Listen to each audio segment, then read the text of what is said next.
Gururbrahma Gururvishnu Gurudevo Maheshwaraha Gurudeva Param Brahma Tasmai Shri Gurave Namaha Chinmayam Vyapyat Sarvam Trailokyam Sacharacharam Tatpadam Darshitam Yena Tasmai Shri Gurave Namaha Twameva Mata Cha Pita Twameva Twameva Bandhuscha Sakha Twameva Twameva Vidyat Ravitam Twameva Sarvam Mama Deva Deva Twameva Sarvam Mama Deva Deva Jai Guru.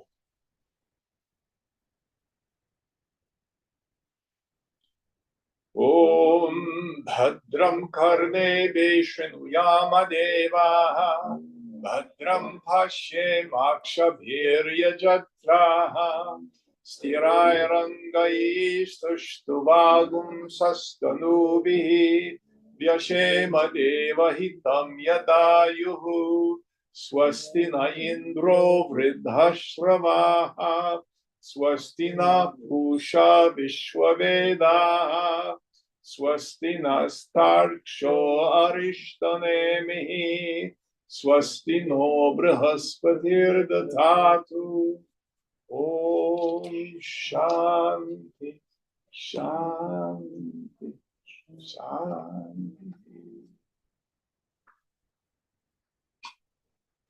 See if that was someone at the door.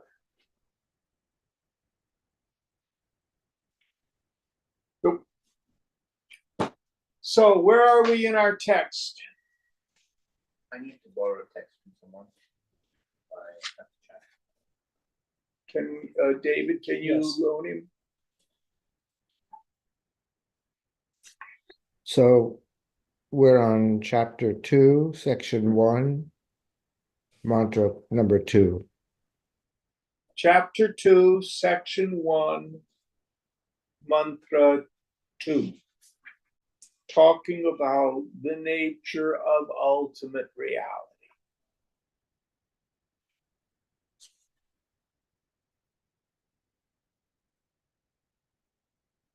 Yatircham Yadarnyubhyo nucha Yasim Loka Nihita Lokinascha Tade Dakshaha Brahma Sa Prana Sadatu Vardamanaha Tade Tastyam Tadamrutyam Tved Tatved Dvyam Somya Vidhi. Luminous, subtler than even the subtlest, that imperishable Brahman alone is the abode of the world and all its inhabitants. He is life, speech. Is he doing the wrong one? Yeah, it's doesn't match with what I have. Page 87. Chapter 2, section 2, shloka mantra 2. I think we're chapter 2, section 1, mantra 2. Starts with if all names and forms are nothing but sparks. No, I have the wrong one. It's all right. It was a good one. Chapter 2, Section 1, Mantra 2. Yes. Divyo Kyamurtha Purusha Sa Bhaya Bhayantaro Hyajaha Aprano Kyamanash Shubhro Yaksharata Paratha Paraha. Self-resplendent, formless, unoriginated, and pure. That all-pervading being is both within and without, anterior both to life and mind. He transcends even the transcendent, unmanifested, causal state of the universe. So again, So, let's parse. I'm sorry, it's if all names and forms are nothing but sparks.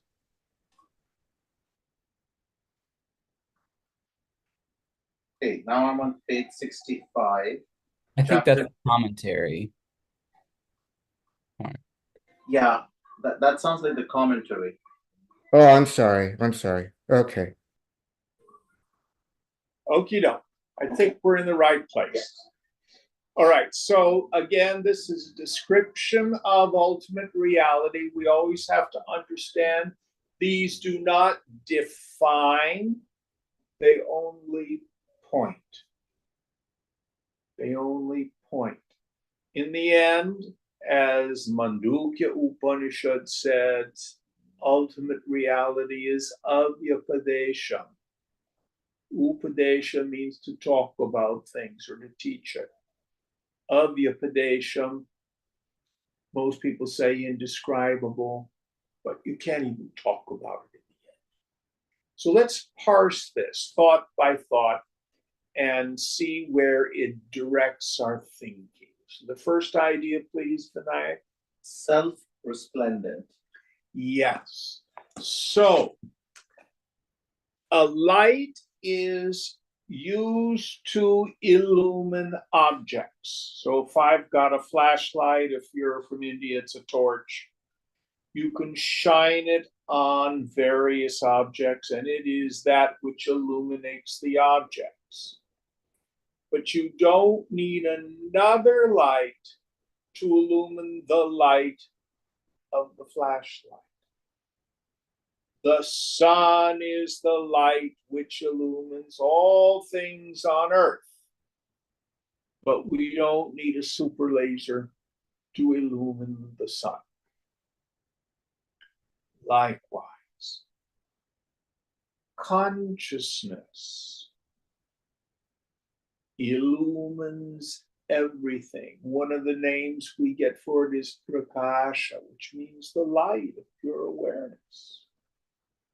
It is that by which everything is known. But itself is never known as an object. Oh, self is unknown. We can't know it. That's true and not true. The self is self-effulgent, self-luminous. And what we mean by this is, how do you know yourself?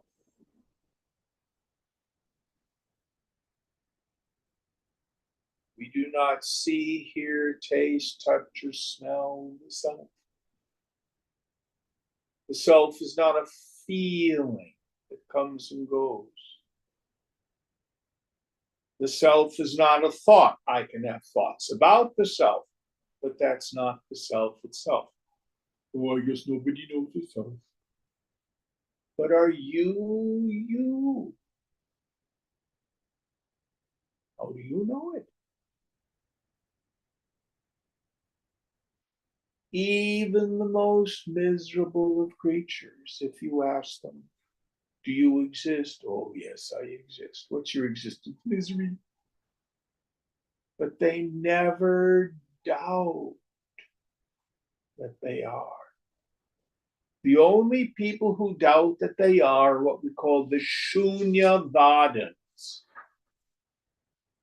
We call them the scholiasts of the void. It's a particular school of Buddhist thought who posit there is no ultimate reality, that consciousness itself is transient.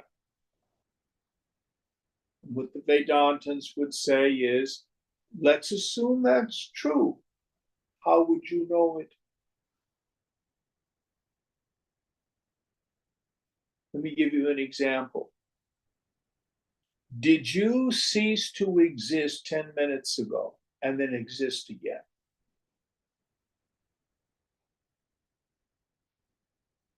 Is that a possibility? Might be, but how would you know it?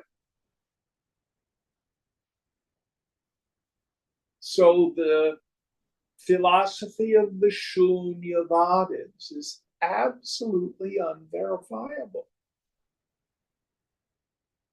Now, Buddhism does posit that the self is transient, but they're talking about the small self, the ego sense, which does come and go, rise and fall. But the ground of being is kutastha,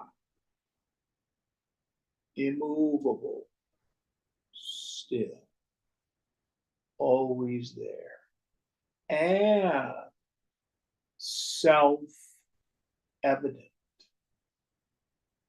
The self knows itself. Don't believe me? Look to your direct experience. Next idea. Formless.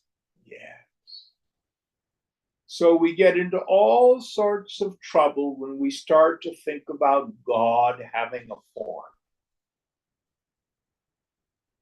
You know, we have that one chapter in Gita where the Lord says to Arjuna, behold my divine form with 1,000 mouths and limbs everywhere and stuff like that. Oh, he's this cosmic monster. Oh, Lord, go back to your four-armed state where I'm used to seeing you. Does God have 4 arms? No, come down even further. Just 2 will do.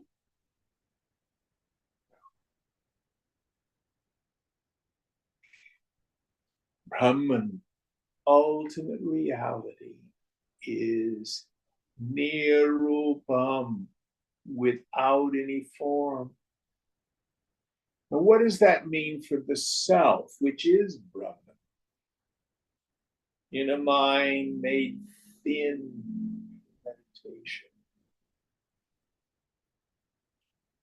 introverting the attentive faculty. Notice the knower.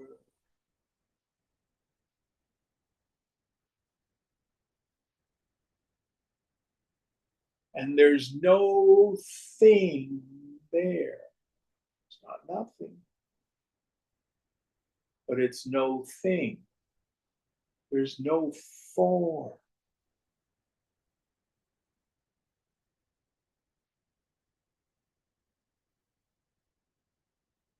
Yoga Vasishtha uses the term Chid Akasha, the space or the sky of pure awareness.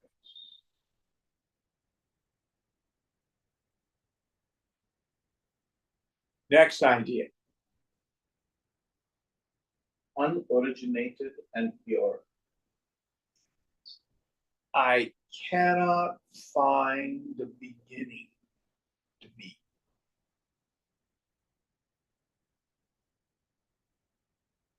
So all the manifested things in the phenomenal world have prior non-existence. Then they originate, they come into existence, they exist for a while, then they go out of existence, and we have subsequent non-existence. That's the life story of every object. But there's no prior non non-existence to you.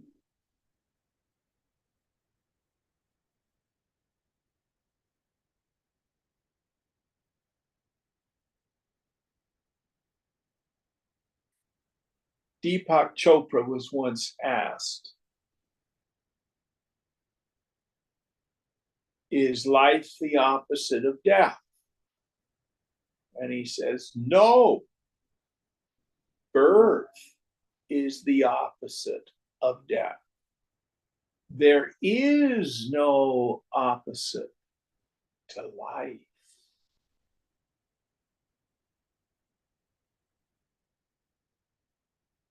You are a conscious being.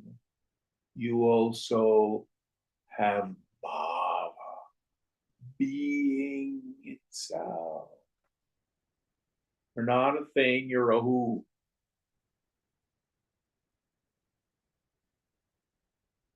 Which has no beginning,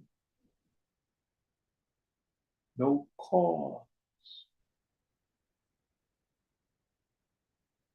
Next idea. That all pervading being is both within and without.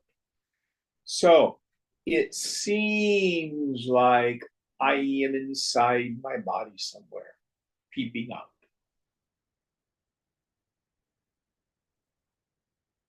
But what Vedanta says is that's a spiritual optical illusion. And the way it becomes clear is if you have a dream. Who had a dream recently? What did you dream, David? I dreamed I was out in the field. He dreamt he was out in a field. So you had a dream body, which was what I call the locus of perception. You looked out at the field from what appeared to be within your dream body. Had a dream ego, a dream David identified with it. And there was dream stuff in the field. Did you like the field or not like the field? I liked the field. So inside you had thoughts and feelings. Oh, this is a nice field. But from the viewpoint of the waker, were you in the dream or was the dream in you? Well, it feels like I'm in the dream. We never deny that. But the truth is, you are not in the dream. The dream is in you. You pervade the dream. You are the stuff, the substance, the material cause for the dream body, the dream ego, the dream perception, the dream field, and the dream feelings and thoughts about it.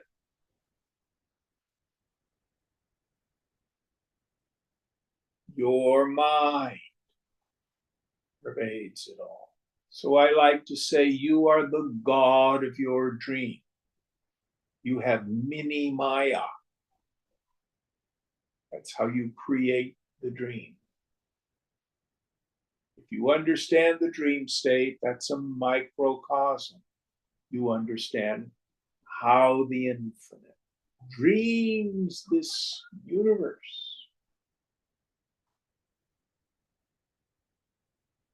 So in an early chapter of Gita, Krishna will say, oh, this is strung on me like gems on a thread, Mani Sutre.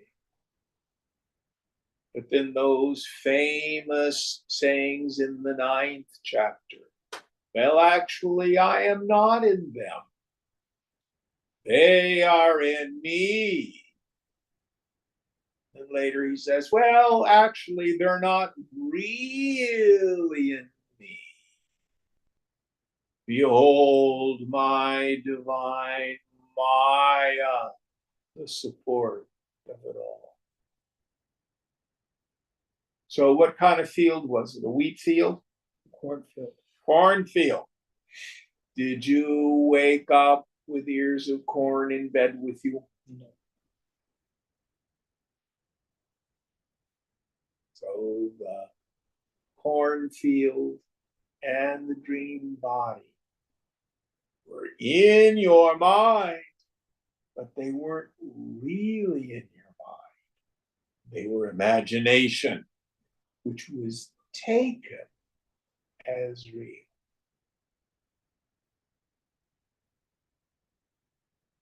Brahma Satyam Jagan Mithya. Brahman alone is real. The names and forms, the Jagat, seen, the Mithya, illusion, not real. So this is the meaning of this idea that consciousness, Brahman, is inside, outside, above, below, front, and back.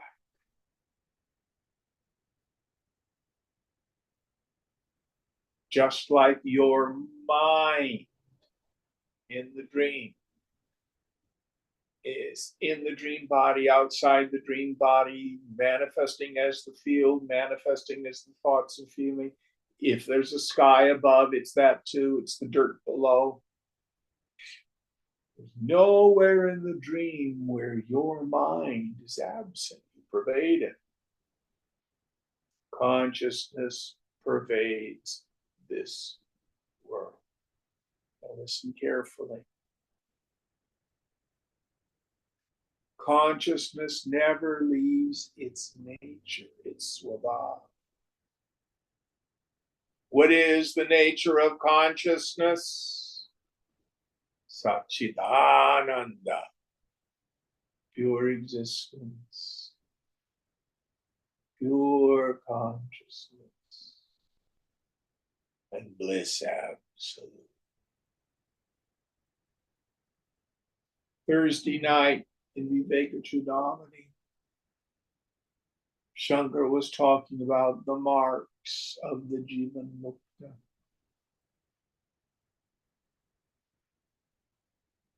About the person who's liberated, whose mind is absorbed in the sound,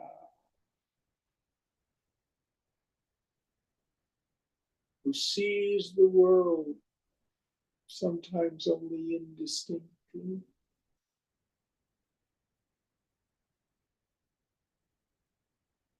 never takes it as real.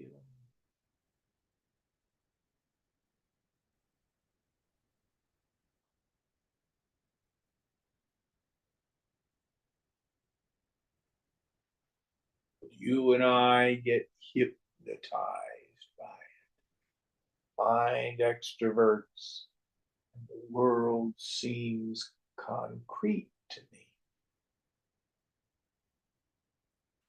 Do not see the all-pervading nature of consciousness. Next idea.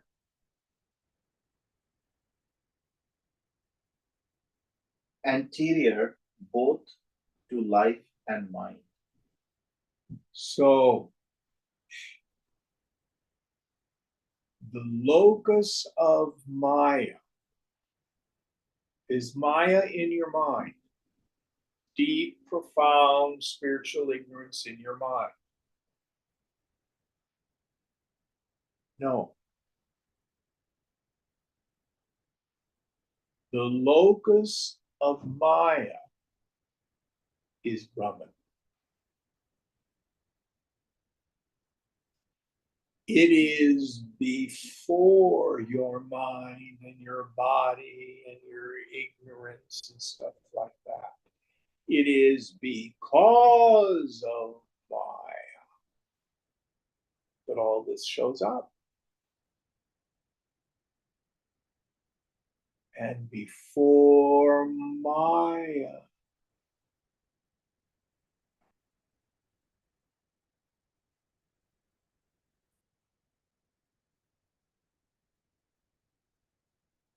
now as an individual, you or I can cross over Maya. meaning I become dehypnotized. And I see, oh, the sense of individuality was an illusion. The world itself is an illusion. It's all God. Sarvamaya, Sarvamananda. It's all Maya, it's all bliss. But just if you get realized, doesn't make the stars disappear.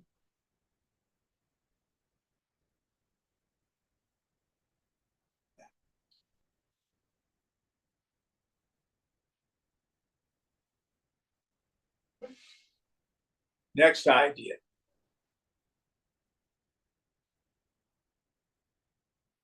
He transcends even the transcendent.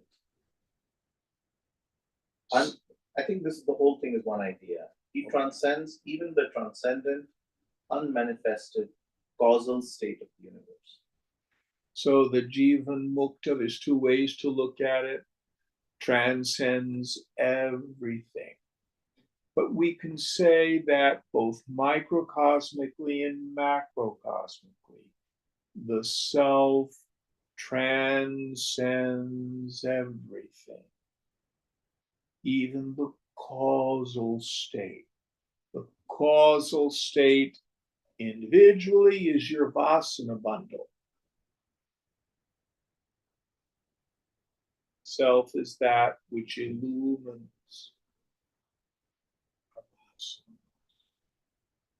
Total vasana goes by many names: Ishvara, Prajapati, Brahma, the creator, that first impulse within consciousness.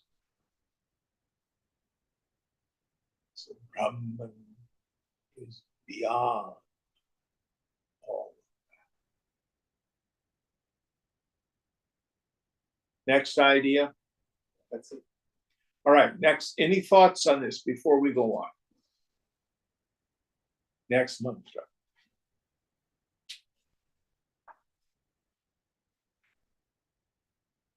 Etasmajayate prano mana.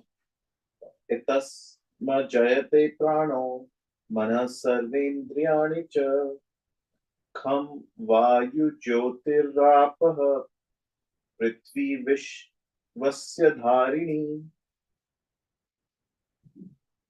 From him are born the prana, the mind, all the organs, the sky, the wind, the fire, the water, and the earth, which supports all.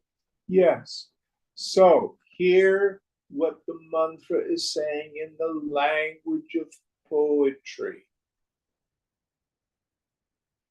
is, from that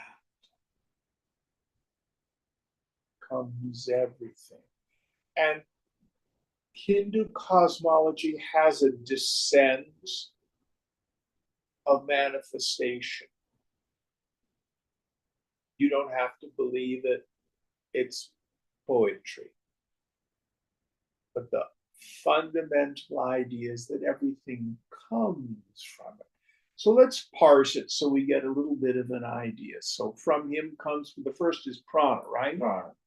So we go back to our Prashna Upanishad. Remember what it said in the beginning? The first manifestations of Prakriti or nature were prana, raimcha, matter, and energy.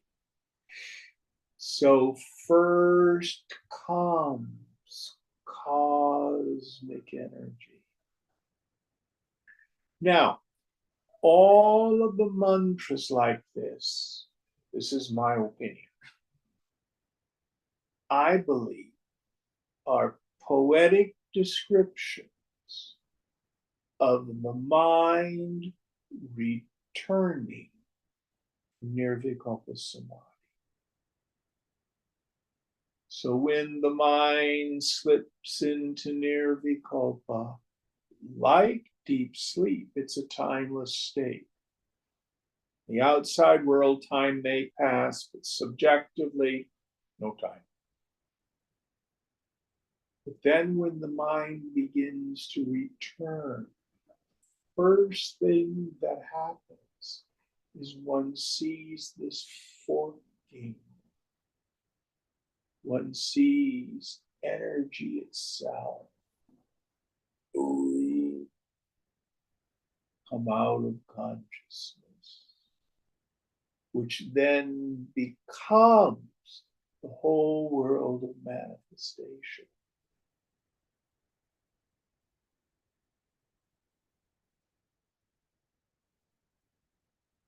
That's my opinion. So first comes this prana, the cosmic energy. What's next after that? Manaha, the mind. Mind, yes. And different scriptures have a different order of this. Doesn't matter. What is the mind? The mind is essentially just two elements. Akasha, the light of awareness, and vimarsha, deliberation, phenomena of some sort. Many of you probably seen me illustrate Swamiji's spiritual algebra. Mind with a capital M equals A, awareness, plus thought flow. Or you could do vritti. You could do vimarsha. You could do vikalpa, call it many things. The movement of the mind. Thoughts, feelings, perceptions going by. You take the thought flow, move it to the other side of the equal sign. You got to make it negative. So mind minus thought flow equals pure awareness. You do not have awareness the way you have a thought or feeling or perception. If you had awareness, is there another awareness that's aware of awareness? No. You are awareness. Now, we frequently will hear the phrase states of consciousness. And the implication is, does awareness or consciousness undergo a change? Vedanta says no. Only mind undergoes change. But the awareness that illumines it is a constant. But what is mind? It, like the prana, waves out consciousness itself. You can't say the thoughts are anything other than consciousness in the end. Yet perceived as objects. My favorite definition of the term Maya is the word to describe how the impossible seems possible. How is it that consciousness, which is one, still, unchanging without a second, seems to have a whole phenomenal universe arise in it, which it perceives as an object? It's impossible.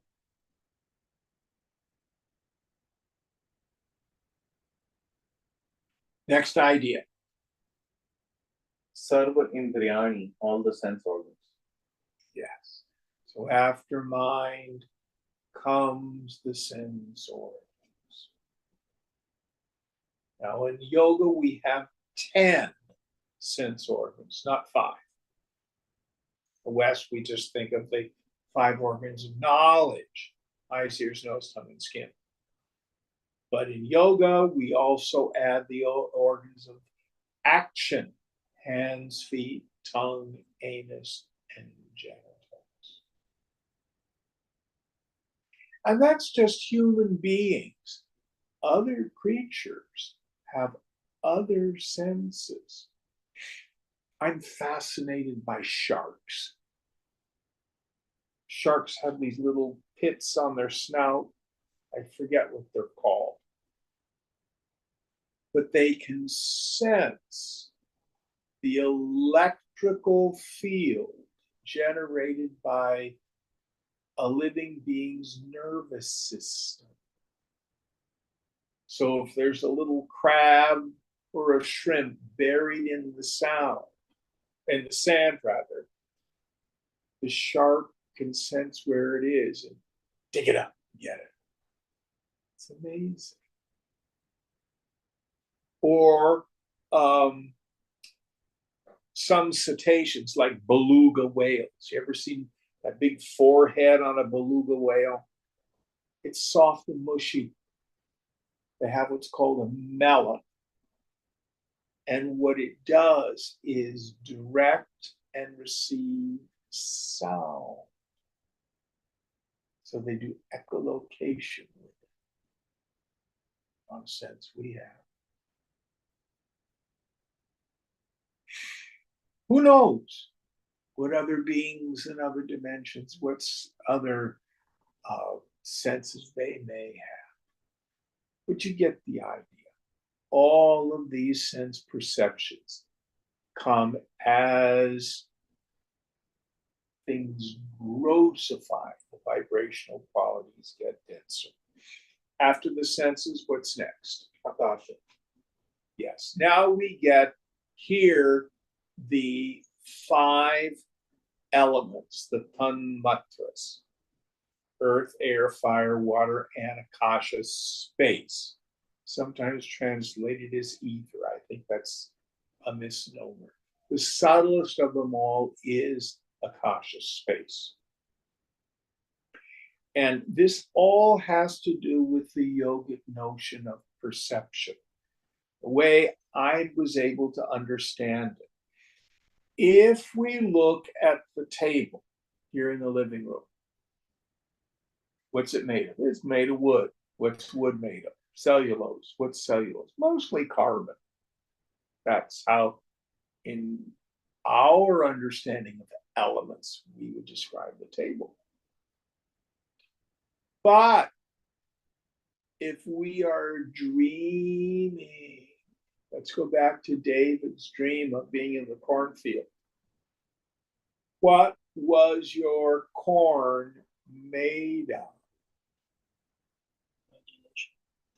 Seeability, hearability, tasteability, touchability, smellability. Those are senses that we have in the dream state. And we break them down this way. Earth is the sense of smell. Air, vayu, is the sense of touch. Feel the wind on your skin. Fire, being able to see things. Water, taste. And space, sound.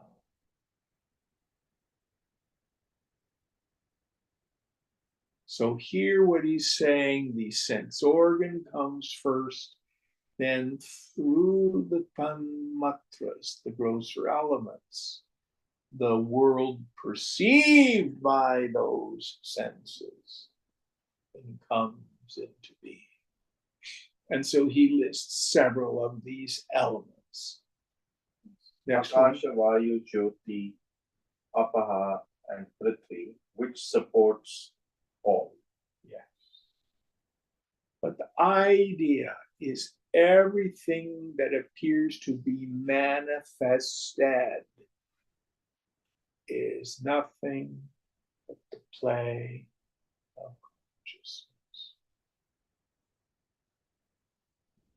Now, the tantrikas will say consciousness vibrates a little, and that's how all this comes into being. The Vedantins say, no, it is sthita, still nothing moves. It just appears like imagination. I don't think you need to worry about it. The whole point, sarvam kalvidam brahma, all this is verily consciousness alone. Well, so what? We don't need to worry about it.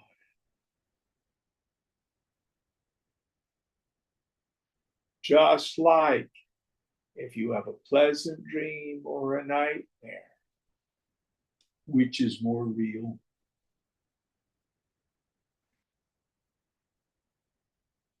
And neither touches you.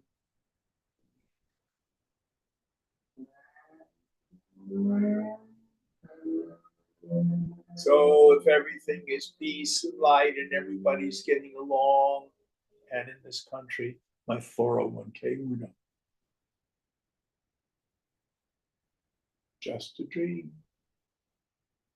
Oh, the other party won the election. Tribulation. Corruption. Just a dream. Don't worry.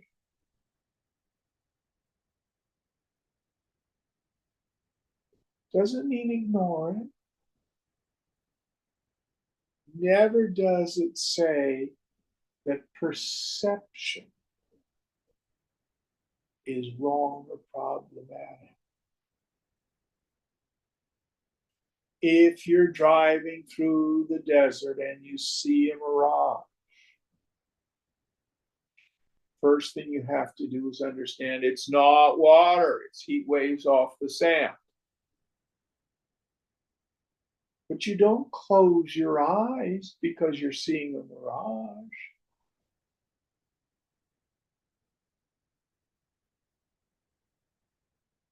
Now, my friend Soundarya was back in New York, and she went to this art exhibit. And what they had done is place a mirror on the floor and one on the ceiling. So you got this regressus ad infinitum. So when you look down at the mirror on the floor, it was like this, ooh, it went to an almost infinity. She knew solid floor underneath the mirror was concrete. The senses are so powerful. She was hesitant to step out on the mirror because her eyes were telling her, you're going to fall. So she had to not believe her senses. She stepped out, walked across, it was just fine. And she knew that there was no gaping hole. But the senses are powerful. And that's our problem. And we have read the Upanishads and understand that it's all consciousness. All the senses and the mind's response is so powerful.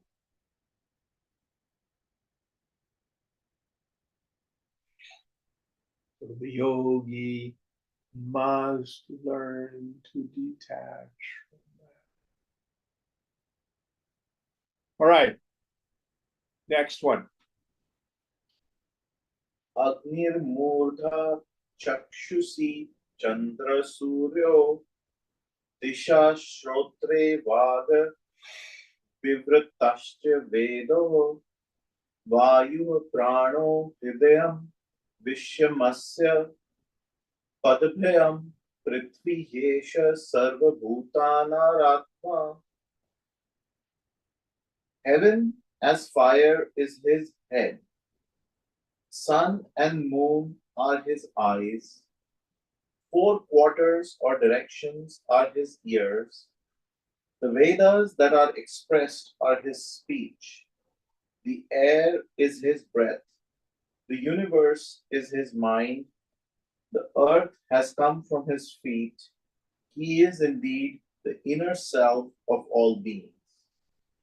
So here we have a paraphrase, kind of an abridged version of the Purusha Sutra,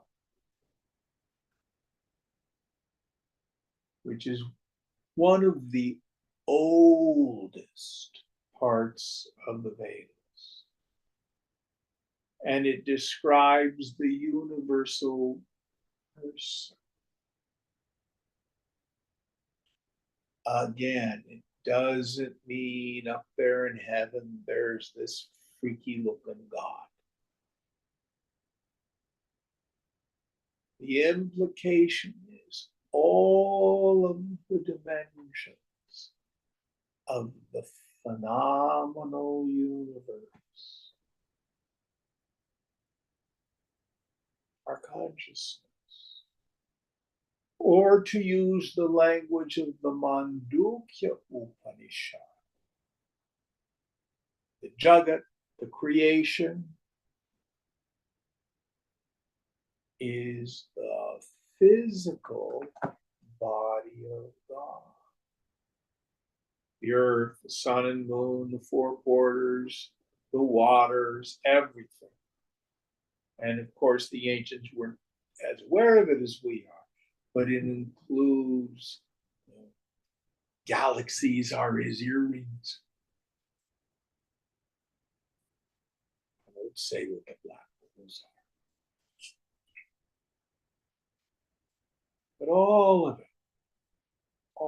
it is just this grossification vibrationally of prana, of energy. And actually, Einstein got the sense of this. What did he say is the relationship between matter and energy? E equals mc squared. They're interchangeable. So first comes this prana, cosmic energy. And from it, ultimately, is the descent of energy. All of that. Which includes your body, my thoughts and feelings, and our ego selves. Next idea. Is that it? For next month? Tasmadaknihi samidho yasya suryah somat parjanya aushadhyah prithviyam pramana retah Ch.2 yoshitayam bhavi prajna purushatas samaprasutah. From him are produced the sky, which is the first fire, whose fuel is the sun. From the moon, the rain clouds, the second fire. From the clouds, the herbs that grow on the earth, the third fire. From these eaten herbs, the man, the fourth fire, who sheds his semen into the woman, the fifth fire. Many living beings are well produced from the Purusha. So Purusha here has two meanings. It means person. It's wonderful to meditate on what is it that makes you essentially a person. Uttama Purusha. Purushottama, as Gita calls it. What is the ultimate essence of personness? You. Sometimes translated as Great Spirit. Frequently in these ancient texts, a synonym for Brahman. And here our Rishi is talking about symbolically the Vedic fire sacrifices, Agnihotra. So all these elements of creation that he's enumerated, from the sun and the moon down to human beings making love, and even the way the bunny rabbits do it. All of it is cosmic sacrifice.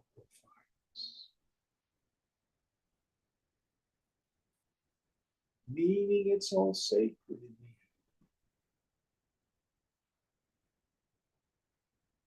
It's how the whole universe keeps going.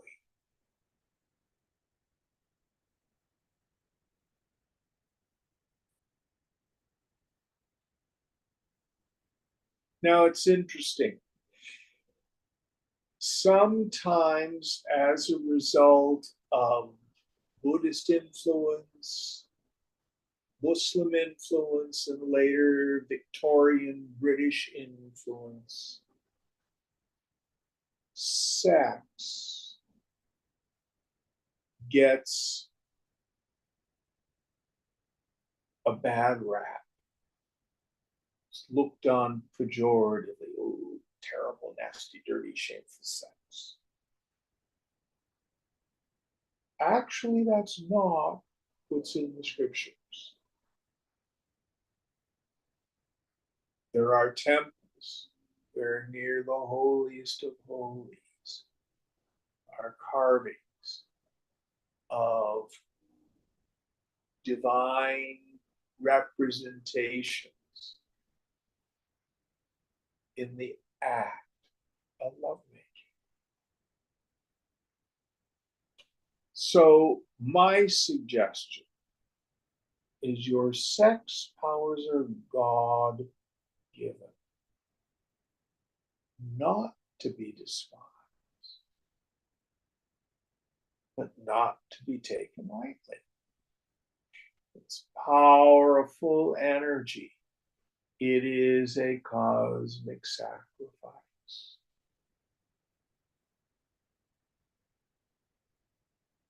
Brahmacharya, celibacy, is far more a gift than a discipline. And for people to whom this gift has not been given, if they try to discipline themselves, frankly, the end result is all they do in meditation is think about the sex they're not having. And that's not freedom.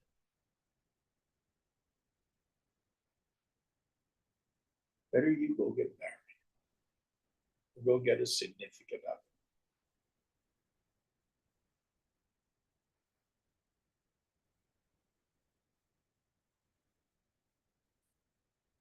Here, in this mantra, we talk about its sacred.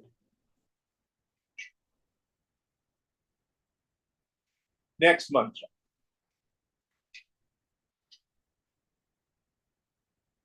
Tasmad Chahasama Yajumshi Diksha Yajnasya यज्ञनश्च सर्वो कर्तवो दक्षिणाश्च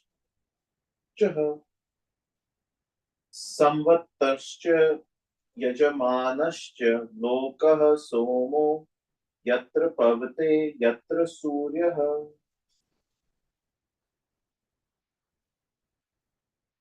From him are born the Vedika hymns, the sacred chants, the sacrificial formulae, preliminary rites, sacrifices, ceremonies, sacrificial gifts, the time of the sacrifice, the sacrificer, and the worlds, purified by the sun and the moon.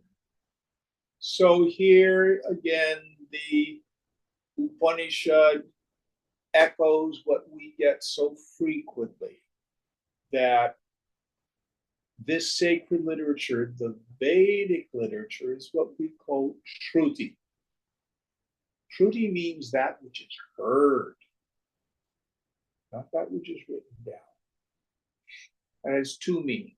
One, the oral tradition of the Vedas goes back much, much further than writing itself. So there would be a particular priest in the village, and their job was to know from memory a particular Veda. And what it also means is it comes from infinite wisdom itself.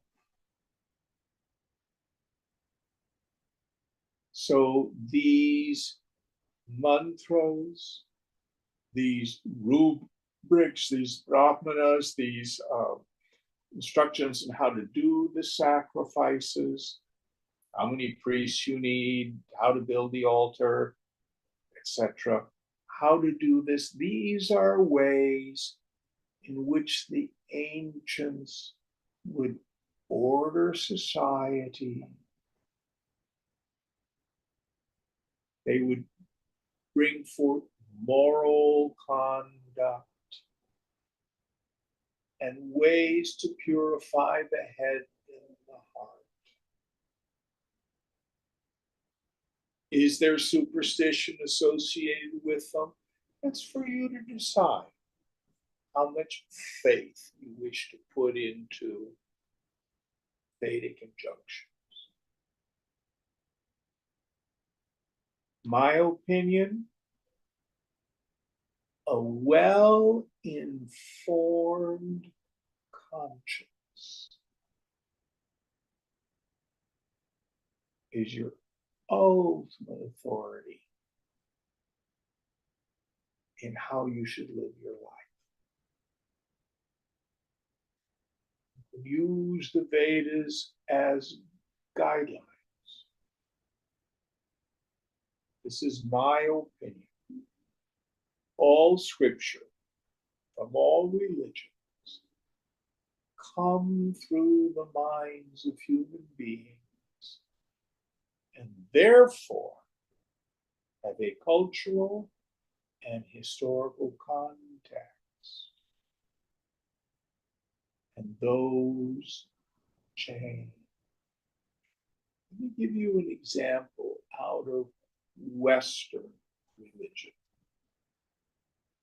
St. Paul writes in his letters, wives, obey your husbands, slaves, obey your masters.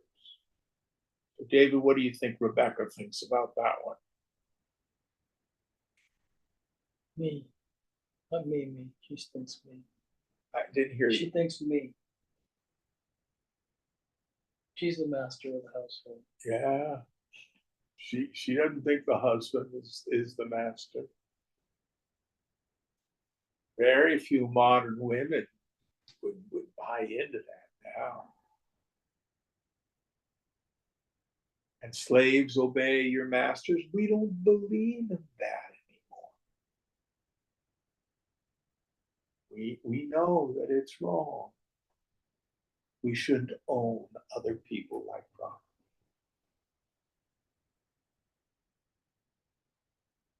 And there are many, many other ideas.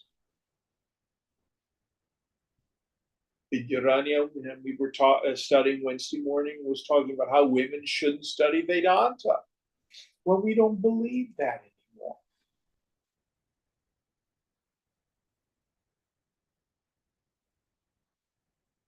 So always our ultimate authority, I believe, this is just me, is a well-informed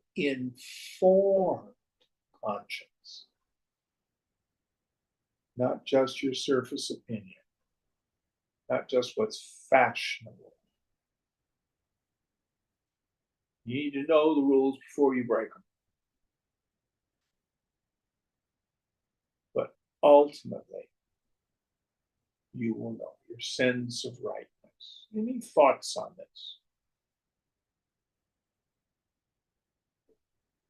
But ideally, the Vedic rituals will teach us how to achieve worldly success. All of this is preliminary, ultimately temporary.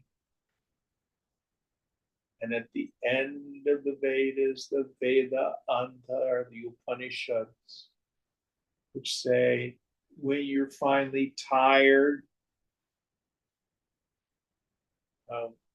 beat your head against the brick wall of this world, might take a look at moksha. All right, next one. तस्माच्च देव बहुधा संप्रसुतः साध्य मनुष्याः पशवो व्यामसी प्राणपानो विहिव्यो तपश्च श्रद्धा सत्यं ब्रह्मचर्यं विधिश्च.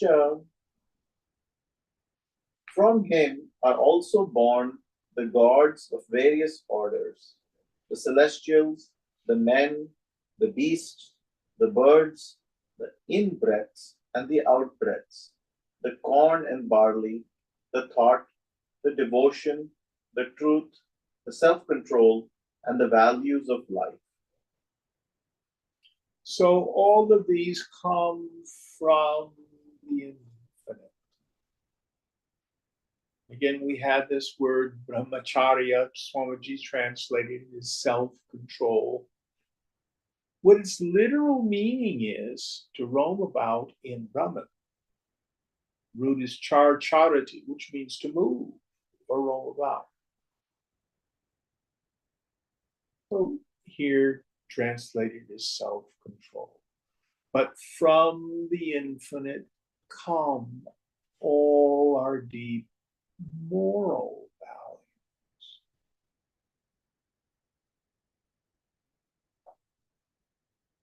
Is it possible for an atheist to be a secular humanist, to be a good person? Absolutely.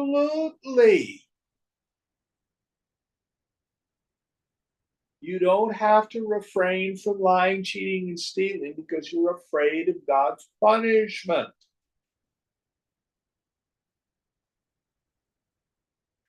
You can do it because you intuitively have a connection with other human beings. You have empathy. You have compassion, pathos, with feeling. You can feel with other people. I don't know if you've had the same experience as I, but if you ever grew up in a church, all sorts of people who have all these religious beliefs and they do all these practices, and then when church is over, they go out in the parking lot and scream and yell at each other. It happens in ashrams too.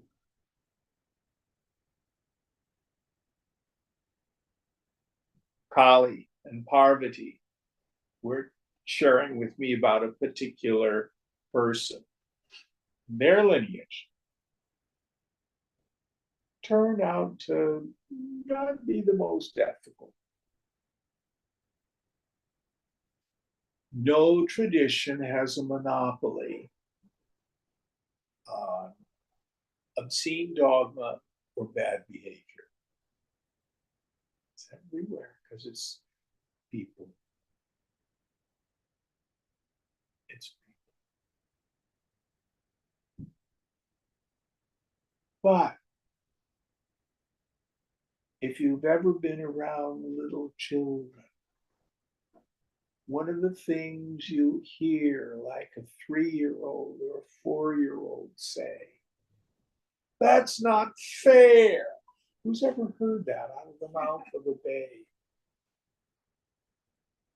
How does a 3-year-old or a 4-year-old know what fair is? There's something very deep within us. Because in truth, we're connected with people everywhere. You know what? On so many levels. We know we can spot injustice.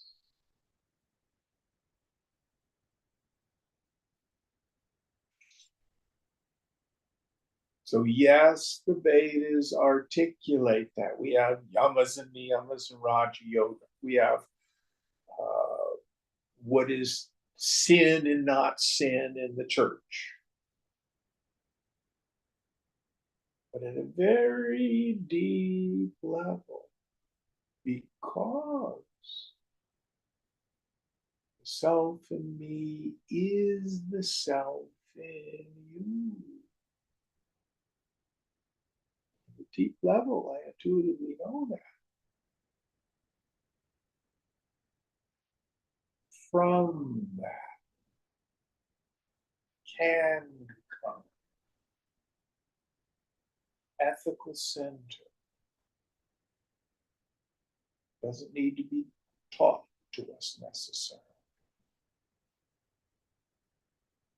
But we can certainly be taught to ignore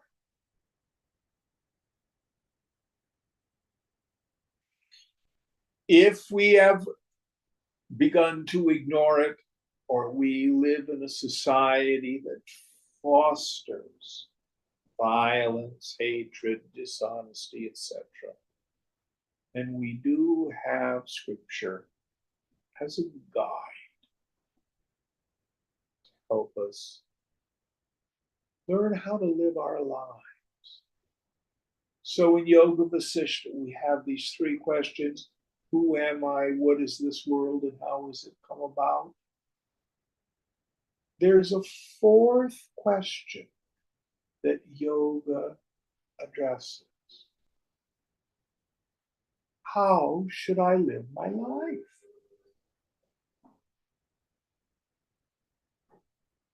It's a marvelous question. And if we're dealing with these first 3, we will intuitively begin to know how I should live my life.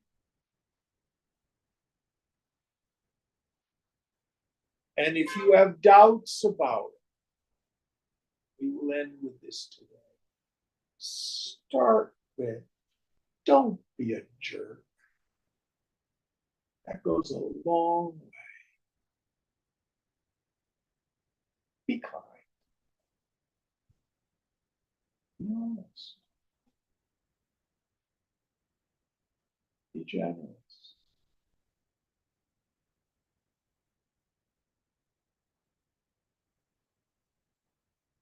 Master Jesus said, I say, love your enemies.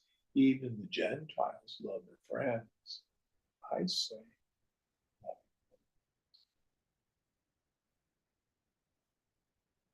the place to start. Okay, what mantra are we on for next week? Chapter 2, Section 1, Mantra 8. We have to start. Okay. Now, next week there will be no class. I have been asked to be best man at a friend's wedding. So I will be standing with my friend next Saturday. I will put out something on the email blast. We'll have to get someone to do it on the WhatsApp. No class next week, class in 2 weeks. Om Purnamada Purnamidam Purnat Purnamudachyate Purnasya Purnamadaya Purnameva Vashishyate. Om Shanti Shanti Shanti. Hari Om Sri Guru Pyo Namaha. Hari